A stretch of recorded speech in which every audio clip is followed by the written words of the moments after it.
Aggregates. ये aggregates होते क्या है, देखिए एग्रीगेट्स वो होते हैं जो नेशनल इनकम से वो टर्म जो सारे जुड़े हुए होते हैं, है ना, यानी वो सारी चीज़ें जो नेशनल इनकम में इंक्लूड होती हैं, उसमें यूज़ होती हैं, वो सारे टर्म्स कहलाते हैं एग्रीगेट। एग्रीगेट का मतलब ही होता है जुड़ना, ठीक है। तो जुड़ने का मतलब ये हुआ कि नेशनल इनकम से रिलेटेड जितने भी टर्म्स हैं वो उससे जो जुड़े हुए हैं उसी को नेशनल इनकम एग्रीगेट्स बोलते हैं। एग्रीगेट्स में बहुत सारी चीज़ें होती है, एक एक करके हम लोग सीखेंगे। देखिए इसके पहले हम लोगों ने नेशनल इनकम के बारे में सुना था, और नेशनल इनकम किसको कहा था कि वो सारे जो हमारे नेशनल रेजिडेंट्स हैं वो जो पैसा अर्न करते हैं वही कहलाते हैं, हमारे नेशनल इनकम कहलाती है। लेकिन वो नेशनल रेजिडेंट्स हुआ कौन करते थे, एक तो वो लोग जो हमारे देश में पैसा अर्न करते हैं, प्लस वो लोग जो हमारे देश के लोग जो बाहर यानी फॉरेन में जाकर पैसा अर्न करते हैं।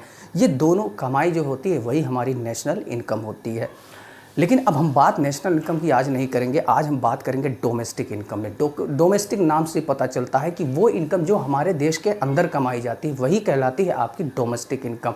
अब डोमेस्टिक इनकम दो लोग कमाते हैं, एक तो जो हमारे देश के लोग होते हैं और हमारे देश में ही पैसा कमाते हैं, अर्निंग करते हैं, वो इनकम, प्लस जो कुछ फॉरेनर्स हमारे देश में आते हैं और हमारे देश में पैसा अर्न करते हैं वो इनकम। ये दोनों इनकम मिल करके बनाती है डोमेस्टिक इनकम। तो इसमें कुछ कॉमन चीज़ें हुआ। कॉमन क्या हुआ, हमारे जो नेशनल जो हमारे देश के लोग हैं वो बाहर पैसा कमाते हैं और अपने देश में भी पैसा कमाते हैं, वो नेशनल इनकम हो जाता है, ठीक है। और हमारे देश के लोग जो हमारे देश में पैसा कमाते हैं और कुछ बाहर के लोग भी हमारे देश में आकर के पैसा कमाते हैं, तो ये पैसा मिला करके हो जाता है हमारा डोमेस्टिक इनकम। इसीलिए हम लोग एक फार्मूला बना करके आते हैं इसका डोमेस्टिक इनकम का। देखिए डोमेस्टिक इनकम में residents with in the country, तो वो सारे रेजिडेंट जो हमारे देश में पैसा कमाते हैं वो लोग, plus non residents with in the country, यानी वो लोग जो फॉरेनर्स हैं यानी विदेशी हैं वो हमारे देश में जो पैसा कमाते हैं। तो इन दोनों का जो प्लस होता है, सम होता है, वही कहलाता है हमारा डोमेस्टिक इनकम। सेकंड आपका नेशनल इनकम, फिर से मैं आपको एक बार रिवाइज करा दे रहा हूँ कि इसका जो फार्मूला होता है नेशनल इनकम का, वो मैंने भी क्या बोला था कि वो सारे नॉर्मल रेजिडेंट्स जो हमारे देश में पैसा कमाएं, प्लस वो सारे नॉर्मल रेजिडेंट्स जो बाहर पैसा कमाएं, हो तो हमारे देश के बाहर भी पैसा कमाएं। इसका एग्जांपल आप ले लीजिए, जैसे मैं अपने देश का जो हूँ मैं पैसा अर्न करता हूँ तो मेरी अर्निंग जो है नेशनल इनकम में काउंट होगी।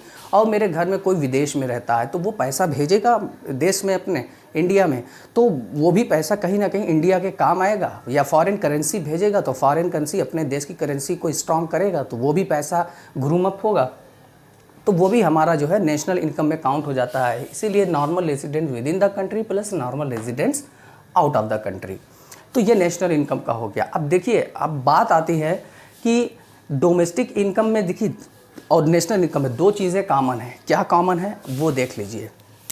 डोमेस्टिक इनकम में ज़रा ये गौर से देखिएगा, रेजिडेंट्स विद द कंट्री, यहाँ नॉर्मल लिख दें तो और अच्छा हो जाएगा, normal residents with the country. और यहाँ पर भी क्या है, normal residents with the country, यानी डोमेस्टिक इनकम में भी नॉर्मल रेजिडेंट्स आते हैं और नेशनल इनकम में भी normal residents with in the country आते हैं, यानी दो सारी चीज़ें बराबर हैं। कॉमन क्या नहीं, कॉमन इसका सेकंड वाला कॉमन नहीं है और इसका सेकंड वाला कॉमन नहीं। तो अगर कोई पूछता है, मान लीजिए डोमेस्टिक इनकम हमारी दी हुई है, उसको नेशनल इनकम में कन्वर्ट करना है, तो क्या करेंगे, ये दोनों तो कॉमन है। मैं फिर से कह रहा हूँ कि डोमेस्टिक इनकम को नेशनल इनकम में अगर कन्वर्ट करना है, चेंज करना है, तो सबसे पहले क्या करेंगे, डोमेस्टिक इनकम बनाने के लिए यहाँ normal residents with in the country होना ज़रूरी है, तो वो ऑलरेडी ही है। और दूसरी बात क्या होना चाहिए, normal residents outside the country, ये होनी चाहिए, यानी ये दोनों तो होना ही होना चाहिए। क्या नहीं होना चाहिए, non residents with in the country नहीं होना चाहिए।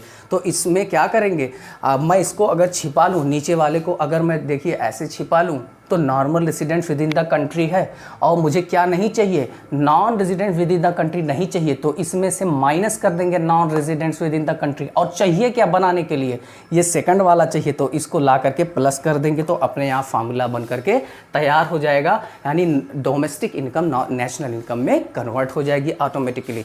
यहीं पर देखिए मैंने ये चीज़ें लिखा है। और एक बात और है, हम लोग डोमेस्टिक इनकम को बोल दिया करते हैं एनडीपी। एनडीपी का मतलब आप बुक में देखेंगे एनडीपी लिखा होता है, जिसको बोलते हैं नेट डोमेस्टिक प्रोडक्ट, या एनडीपी एफसी। एफसी का मतलब होता है फैक्टर कॉस्ट, है ना। फैक्टर कॉस्ट का क्या मतलब होता था, यानी वो कॉस्ट जो हमारे प्रोडक्शन पे कॉस्ट मिलती है। जैसे प्रोडक्शन में क्या क्या यूज़ करते हैं हम लोग, फैक्टर ऑफ प्रोडक्शन पढ़ेंगे, land, labour, capital and last क्या था हमारा एंटरप्रेन्योर, तो वहाँ से भी हमारी इनकम आती है। खैर वो बात की बातें हैं, उसको बाद में डिस्कस करेंगे, लेकिन यहाँ पर ध्यान देने की ज़रूरत है। तो डोमेस्टिक इनकम में, जिसको एनडीपी बोलते हैं, और डोमेस्टिक इनकम को अगर नेशनल इनकम बनाना है तो क्या करेंगे, उसमें सबसे पहले क्या माइनस कर देंगे, हमें माइनस करने को क्या बोला था, ये इतना टर्म हटा देंगे, तो हटा दीजिए। ये देखिए माइनस कर दिया मैंने, non residents with in the country मैंने हटा दिया, यानी माइनस कर दिया। सेकंड, ऐड क्या कर देना था डोमेस्टिक कंट्री में, इसको हटा करके इसकी जगह पर क्या ला देना था, ये normal residents outside the country. तो ये देखिए प्लस मैंने कर दिया है, normal residents outside the country. और इन दोनों का जो डिफरेंस आता है वही कहलाता है हमारा नेशनल इनकम। और नेशनल इनकम को भी शॉर्ट में हम लोग बोलते हैं एनएनपी या एनएनपीएफसी, यानी net national product at factor cost. ठीक है। अच्छा, इन दोनों का जो ओवरऑल कैलकुलेशन होता है, जो हम इसको हटाते हैं और इसको ला करके रख देते हैं, तो जो हमें रिजल्ट मिलता है वो रिजल्ट कहलाता है NFIA। क्या बोलते हैं इसको, NFIA, यानी NFIA ऑटोमेटिकली उसमें ऐड हो जाता है। तो हमको ये चीज़ हटाने लाने की ज़रूरत ही नहीं है। डायरेक्ट अगर कोई डोमेस्टिक इनकम दिया, उसको नेशनल इनकम बनाना है, कुछ नहीं करना, NFIA ला करके ऐड कर देंगे, जिसको बोलते हैं net factor income from abroad. ठीक है, net factor income from abroad भी हम लोग बताएंगे, इसके बारे में चर्चा करेंगे। तो इन दोनों का डिफरेंस जो है यही होता है, NFIA, net factor income from abroad. तो हमारा एट लास्ट फार्मूला ही बन जाएगा कि अगर डोमेस्टिक इनकम को नेशनल इनकम में बदलना है तो normal residence with in the country plus NFIA, हो गया आपका फार्मूला। अच्छा, अगर एग्जाम में मान लीजिए या बुक में क्वेश्चन में NFIA नहीं दिया है तो हम इसकी ज़रूरत, तो इसको यूज़ करेंगे, क्या कर देंगे, माइनस कर देंगे non resident with in the country और प्लस कर देंगे normal resident with in the country, है ना। लेकिन अगर दिया है तो डायरेक्ट क्या करेंगे, बस इसी इतने टर्म में सब कुछ हटा के क्या करेंगे, normal resident with in the country लिखेंगे प्लस NFIA कर देंगे, हो गया हमारा डोमेस्टिक इनकम जो है नेशनल इनकम में कन्वर्ट हो जाएगा, है ना।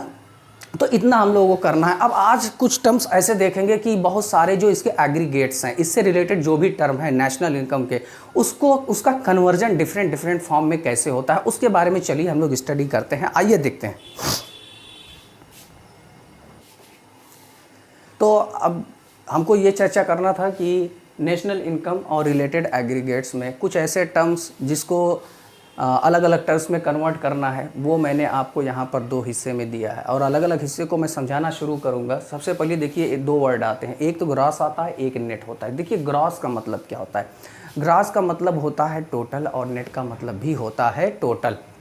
बस शर्त यह है कि ग्रॉस में आपका डेप्रिसिएशन इंक्लूड होता है। डेप्रिसिएशन जो फालतू की चीज़ें होती हैं, जिसमें आपके ऑपरेशंस वगैरह आते हैं और मरम्मत होती है आपके मशीनों की आपके काम में, तो वो सब सारी चीज़ें इंक्लूड होती हैं ग्रॉस में। तो ग्रॉस में जितनी भी इनकम होती है उसमें डेप्रिसिएशन भी इंक्लूड होता है, जबकि नेट में ऐसा नहीं है, इसमें डेप्रिसिएशन इंक्लूड नहीं होता है। तो एक बात बताइए, इसमें डेप्रिसिएशन नहीं होता है, इसमें डेप्रिसिएशन होता है, सारी चीज़ें सेम है, बस फ़र्क सिर्फ डेप्रिसिएशन का है। सारी चीज़ें नेट की और ग्रॉस की सेम है, बस इसमें डेप्रिसिएशन होता है, इसमें नहीं होता है। जब मुझे ग्रॉस को नेट बनाना होगा तो मैं क्या करूँगा, डेप्रिसिएशन को निकाल फेंकूँगा, यानी इसमें से डेप्रिसिएशन निकल जाएगा और ये बन जाएगा क्या, नेट, और नेट बन जाएगा। इसीलिए मैंने यहाँ पर माइनस डेप्रिसिएशन कर दिया है। और यही चीज़ अगर नेट को ग्रॉस बनाना हो तो इसमें डेप्रिसिएशन ऑलरेडी नहीं होता है, जबकि इसमें होता है। तो अगर इसको ग्रॉस बनाना है नेट को, तो नेट में क्या प्लस कर दूंगा, डेप्रिसिएशन प्लस कर दूंगा, ये क्या बन जाएगा, आपका ग्रॉस बन जाएगा। इसलिए मैंने यहाँ पर प्लस डेप्रिसिएशन बोल दिया। और डेप्रिसिएशन को हम लोग कंजम्पशन ऑफ फिक्स्ड कैपिटल भी बोलते हैं। क्या बोलते हैं, कंजम्पशन ऑफ फिक्स्ड कैपिटल, यानी फिक्स्ड असेट्स जो आपके होते हैं उसे कहते हैं कंजम्पशन ऑफ फिक्स्ड कैपिटल। जैसे आपके मशीनरी, लैंड, बिल्डिंग वगैरह हो गया, तो ये आपके फिक्स्ड असेट्स हैं जिसको कंजम्पशन ऑफ फिक्स्ड कैपिटल बोल दिया करते हैं। नेक्स्ट आपका होता है एक मार्केट प्राइस, एक टर्म है, दूसरा फैक्टर कॉस्ट है। देखिए पहले समझिए फैक्टर कॉस्ट क्या होता है। देखिए आप जो है जब प्रोडक्शन करते हैं तो प्रोडक्शन के बाद जो आपकी कॉस्ट निकल करके आती है, वो आपका कहलाता है फैक्टर कास्ट। आप फैक्टर कास्ट कैसे आएगी, लैंड आएगा, आपका लेबर आएगा, मशीनरी आएगी, ठीक है, कैपिटल आएगा, एंटरप्रेन्योर आएगा, ये सारी कॉस्ट इंक्लूड होकर के एक प्रोडक्शन आपका होगा गुड्स एंड सर्विसेज का, जिस कॉस्ट को बोल दिया करते हैं फैक्टर कॉस्ट बोल दिया करते हैं। लेकिन जबकि मार्केट प्राइस क्या होती है, फैक्टर कॉस्ट से बड़ी होती है। क्यों? क्योंकि इसमें इनडायरेक्ट टैक्स वगैरह भी तो गवर्नमेंट के यूज़ हुआ करते हैं, उसमें आपका ट्रांसपोर्टेशन कास्ट वगैरह भी तो होता है, रोड टैक्स भी होता है, तो सारे टैक्सेस जो इंक्लूड होते हैं, इनडायरेक्ट टैक्सेस, वो इसमें इंक्लूड हो जाते हैं और इंक्लूड होकर के क्या बना देते हैं, मार्केट प्राइस बना देते हैं। अब बताइए, मार्केट प्राइस और फैक्टर कास्ट दोनों सेम होता है, फ़र्क सिर्फ इतना होता है कि इसमें इनडायरेक्ट टैक्स भी यूज़ होता है। तो अगर मुझे एमपी को यानी मार्केट प्राइस को फैक्टर कास्ट बनाना है तो मैं क्या माइनस कर दूंगा, इनडायरेक्ट टैक्स को माइनस कर दूंगा, बचेगा क्या, फैक्टर कॉस्ट बनेगा। इसीलिए एनआईटी माइनस कर दिया है मैंने, यानी नेट इनडायरेक्ट टैक्स माइनस कर देंगे, इसमें क्या बन जाएगा आपका फैक्टर कॉस्ट। और फैक्टर कॉस्ट को अगर मार्केट प्राइस बनाना है तो क्या करेंगे, फैक्टर कॉस्ट में आपका इनडायरेक्ट टैक्स नहीं होता है, इसमें इनडायरेक्ट टैक्स होता है। जब फैक्टर कॉस्ट को यानी मार्केट प्राइस बनाएंगे तो इसमें क्या प्लस कर देंगे, इनडायरेक्ट टैक्स प्लस कर देंगे, प्लस एनआईटी कर देंगे। इतना समझ में आ गया ना। नेक्स्ट आपका आता है डोमेस्टिक और नेशनल, है ना। अब चाहे वो डोमेस्टिक इनकम हो चाहे नेशनल इनकम हो, डोमेस्टिक को क्या बोल दिया करते थे, एनडीपीएफसी, और नेशनल इनकम को क्या बोल दिया करते थे, एनएनपीएफसी, है ना। एनडीएफसी, एफसी का मतलब फैक्टर कॉस्ट होता है और यहाँ पर भी एफसी का मतलब फैक्टर कॉस्ट होता है। Net domestic product at factor cost, यहाँ पर net national product at factor cost ये हो जाएगा। हमने क्या बताया था कि जब डोमेस्टिक को नेशनल बनाना होता है तो NFIA हम लोग उसमें ऐड कर दिया करते हैं दोनों में। अगर NFIA नहीं दिया होता था तो उसको प्लस माइनस करके एडजस्ट करते थे फार्मूले को। मान लीजिए NFIA दिया है, अब मुझे डोमेस्टिक को नेशनल बनाना है तो डोमेस्टिक में को जब नेशनल बनाना है तो मैंने क्या बोला था, NFIA ऐड कर देंगे, ठीक है। और नेशनल को अगर डोमेस्टिक बनाना है तो माइनस NFIA कर देंगे, ठीक है। अब देखिए नेक्स्ट पेज पर आप देखिए, GDP at MP, NNP at FC, है ना। Gross domestic product at market price and net national product at factor cost. देखिए GDP को NNP बनाना है, ये क्या है, ग्रॉस, यहाँ ग्रॉस है और यहाँ पे क्या है, नेशनल है। ग्रॉस को नेशनल बनाना है, ग्रॉस को नेशनल बनाना है तो ग्रॉस में होता क्या है, डेप्रिसिएशन। यानी हमको ग्रॉस में अगर डेप्रिसिएशन होता है और उसको नेशनल बनाना है तो ग्रॉस को हटाना पड़ेगा, सॉरी डेप्रिसिएशन को हटाना पड़ेगा। तब मैंने माइनस डेप्रिसिएशन कर दिया है, यानी इसमें से ग्रॉस में से डेप्रिसिएशन जब हट जाएगा माइनस हो जाएगा, क्या बन जाएगा, नेट बन जाएगा आपका। फिर क्या करना है, ये है डोमेस्टिक, ये क्या है, नेशनल। और डोमेस्टिक को नेशनल बनाना है तो जब डोमेस्टिक को नेशनल बनाना है, डोमेस्टिक को नेशनल बनाना है, क्या आप प्लस कर देते, NFIA, प्लस NFIA मैंने कर दिया है। फिर प्रोडक्ट सेम है, ठीक है ना, उसमें कुछ नहीं करना है क्योंकि P यहाँ पर भी है, P यहाँ पर भी है। यहाँ क्या है, मार्केट प्राइस है, यहाँ फैक्टर कॉस्ट है। मार्केट प्राइस हमेशा ज़्यादा होती है फैक्टर कॉस्ट से, तो जब ज़्यादा रहेगी तो क्या माइनस करेंगे, NIT माइनस कर देंगे। तो ये इसमें कन्वर्ट हो गया, बिल्कुल सही। तो ठीक है, सेकंड वाला देखिए, यहाँ पर क्या है, NDP है, यहाँ पर क्या है, GDP है। अब NDP को GDP बनाना है, यहाँ MP है, यहाँ FC है। डायरेक्ट डे से कैसे कन्वर्ट करेंगे, अच्छा यहाँ N है, यहाँ G है, G for gross, N for net. अब नेट में तो आपका डेप्रिसिएशन होता नहीं, ग्रॉस में डेप्रिसिएशन होता है, तो नेट को ग्रॉस बनाने के लिए डेप्रिसिएशन ऐड करेंगे कि नहीं करेंगे, तो प्लस डेप्रिसिएशन कर दिया। अच्छा यहाँ भी D है, यहाँ भी D है, कोई चेंजेस नहीं। यहाँ P है, यहाँ P है, कोई चेंजेस नहीं। यहाँ MP है और यहाँ FC है। ये मार्केट प्राइस है, ये फैक्टर कॉस्ट है। मार्केट प्राइस हमेशा ज़्यादा होती है फैक्टर कॉस्ट से। क्यों ज़्यादा होती है, क्योंकि इसमें एक्स्ट्रा इनडायरेक्ट टैक्स भी इंक्लूड होता है। तो हम लोग इसको जब ये बनाएंगे FC तो क्या कम करना पड़ेगा, इनडायरेक्ट टैक्स को माइनस कर देना पड़ेगा। तो हमने माइनस कर दिया इनडायरेक्ट टैक्स को। थर्ड आप देखिए, NNP है, यहाँ GDP है। अब देखिए यहाँ N है, यहाँ G है, ये है नेट, ये है ग्रॉस। नेट छोटा, ग्रॉस बड़ा। ग्रॉस में डेप्रिसिएशन होता है, नेट में डेप्रिसिएशन नहीं होता है। तो इसको जब ग्रॉस बनाएंगे तो क्या ऐड कर देंगे, डेप्रिसिएशन ऐड कर देंगे। समझ में आ गया। ये देखिए यहाँ N है, यहाँ D है। अब यहाँ पर देखिए, यहाँ आपका आ गया नेशनल हो गया, यहाँ आपका डोमेस्टिक हो गया। अब जब नेशनल को डोमेस्टिक बनाते हैं तो क्या करेंगे, देखिए डोमेस्टिक को नेशनल बनाते थे तो NFIA प्लस कर देते थे। अब यहाँ पर उल्टा हो गया, नेशनल को डोमेस्टिक बनाएंगे तो क्या हो जाएगा, माइनस कर देंगे NFIA को। फिर लास्ट यहाँ पर P है, यहाँ पर भी P है, कोई चेंजेस नहीं होंगे। यहाँ फैक्टर कॉस्ट है और यहाँ पर भी फैक्टर कॉस्ट नहीं, यहाँ कुछ मिस्टेक है, सॉरी मैं अभी देखता हूँ इसमें। तो यहाँ पर क्या रहेगा, फिर से देख लीजिए, यहाँ पर FC रहेगा, यहाँ पर MP रहेगा। तो NNP FC को GDP करना है तो ठीक है। तो यहाँ N है, यहाँ G है। नेट को ग्रॉस बनाना है, ग्रॉस में डेप्रिसिएशन होता है, इसमें नहीं होता। तो इसमें इसको जब आप G में कन्वर्ट कर देंगे तो डेप्रिसिएशन को ऐड करना पड़ेगा क्योंकि इसमें डेप्रिसिएशन होता है। सेकंड आपका यहाँ पर देख सकते हैं नेशनल है, यहाँ आपका डोमेस्टिक है। हमने क्या कहा था, अगर डोमेस्टिक को नेशनल बनाना है तो इसमें आप क्या कर देते हैं, NFIA को प्लस कर देते थे। अगर डोमेस्टिक को नेशनल बनाना है तो NFIA ऐड कर देते थे, लेकिन यहाँ उल्टा है, नेशनल को डोमेस्टिक बनाना है तो NFIA को क्या कर देंगे, माइनस कर देंगे। अच्छा यहाँ P है, यहाँ भी P है, कोई चेंजेस नहीं होगा। यहाँ FC है, यहाँ MP है। ये फैक्टर कॉस्ट है, ये मार्केट प्राइस है। फैक्टर कॉस्ट हमेशा छोटा होता है मार्केट प्राइस से क्योंकि यहाँ पर इनडायरेक्ट टैक्स भी होता है।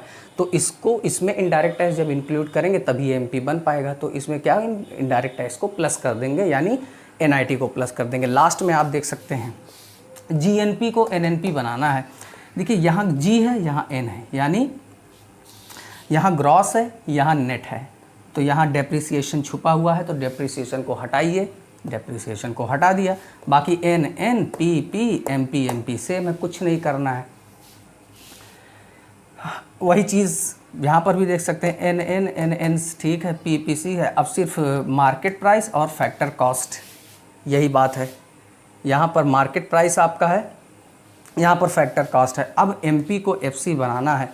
अब मार्केट प्राइस हमेशा ज़्यादा होता है, इसको फैक्टर कॉस्ट बनाना है तो मार्केट प्राइस में से क्या माइनस कर देंगे, NIT माइनस कर देंगे, वो फैक्टर कॉस्ट बन जाएगा। अब फैक्टर कॉस्ट यानी NNP को अगर देखिए NNP FC है, ये NNP MP है, तो सारी चीज़ें सेम हैं, सिर्फ यहाँ पर FC है, यहाँ पर MP है। FC को MP बनाना है, फैक्टर कॉस्ट कम, मार्केट प्राइस ज़्यादा, तो इसको ज़्यादा बनाएंगे तो क्या प्लस ऐड कर देंगे, NIT। ठीक है, तो FC और MP में जो फंडा होता है सिर्फ टैक्स का फंडा होता है, यानी NIT का फंडा, या तो वो प्लस होगा या तो माइनस होगा NIT। क्यों, प्लस कब होगा, जब फैक्टर कॉस्ट को मार्केट प्राइस बनाना होगा, माइनस कब होगा, जब मार्केट प्राइस को फैक्टर कॉस्ट बनाना होगा। आपको अगर इसकी डेफिनेशन भी बनानी है तो आप बना सकते हैं, अगर आपको याद नहीं है, उसका बहुत आसान सा तरीका है, वो तरीका मैं बता दे रहा हूँ आपको। देखिए मुझे GDP की डेफिनेशन चाहिए, ठीक है, आप लोग बना लेंगे। अगर आपको नहीं आती है फिर भी, देखिए सब लोग पूछते हैं GDP भी इतना रेट बढ़ गया, GDP इतना गिरा, GDP ये हुआ, GDP 4.2 है, ये सब लोग कहते हैं, लेकिन समझते बहुत कम ही लोग हैं। आप देख लीजिए GDP समझ लिए होता क्या है। GDP फुल फॉर्म इसका होता है ग्रॉस डोमेस्टिक प्रोडक्ट, यहाँ एट मार्केट प्राइस लिखा हुआ है ना। तो सिंपल सी बात है, वो मार्केट प्राइस, ठीक, वो मार्केट प्राइस जिस पर, अब P फॉर प्रोडक्शन, अब प्रोडक्शन का मतलब गुड्स एंड सर्विसेज का प्रोडक्शन, जहाँ पर गुड्स एंड सर्विसेज का प्रोडक्शन होता है। D फॉर डोमेस्टिक, यानी कंट्री के अंदर, यानी वो मार्केट प्राइस जिस पर गुड्स एंड सर्विसेज का प्रोडक्शन होता है विद इन द कंट्री। अब ये क्या है, ग्रॉस। अब ग्रॉस का मतलब ये होता है कि वो इनकम जिसमें डेप्रिसिएशन इंक्लूड हो, तो उतना ऐड करेंगे, इंक्लूडिंग विद डेप्रिसिएशन। हो गई डेफिनेशन। तो बड़ा आसान है, आप इसको बना सकते हैं, कहीं किसी की भी डेफिनेशन बना सकते हैं।